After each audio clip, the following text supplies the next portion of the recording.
म्हणजे का देताय तुम्ही हे? हायकोर्टाने सांगितलंय ते हायकोर्टाचे दरवाजेच तुम्ही का बंद करताय? आम्हाला व्हिडिओग्राफी हवी आहे.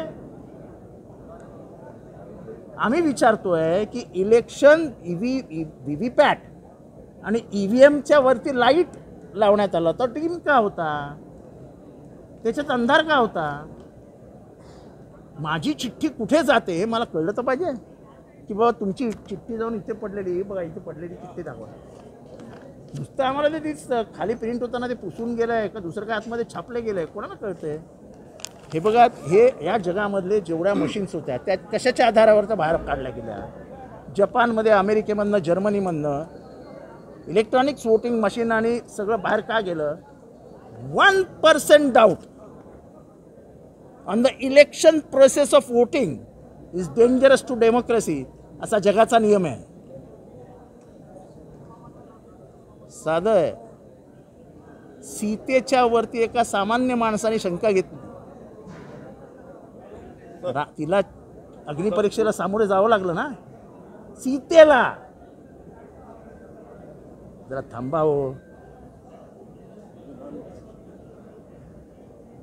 द्या ना अग्निपरीक्षा. हे कशाला असं लपून लपून कायदे बदलून करता? हा कायदा बदलला ना, ह्याच्या आधीचा एक कायदा लोकांना आठवत नसेल तर सांगतो. इलेक्शन कमिशन कोणी निवडावं याच्यावरती सर्वोच्च न्यायालयाने निकाल दिला की इलेक्शन कमिशन बनवत असताना विरोधी पक्षनेता, पंतप्रधान आणि सर्वोच्च न्यायालयाचे सरन्यायाधीश असे तिघजण बसतील.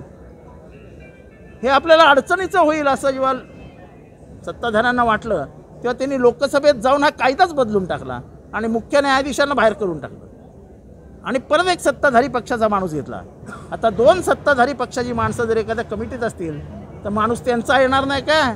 हा राजीव कुमार, हा त्यांचा माणूस आणून बसवला त्यांनी. काय नाही मिळणार आहे? आणि म्हणून हे सगळं घडलं की त्यांनी कायदाच म्हणून 1961चा कायदा आहे की कागदपत्र द्या म्हणून. आता तर म्हणतो नाही द्यायची.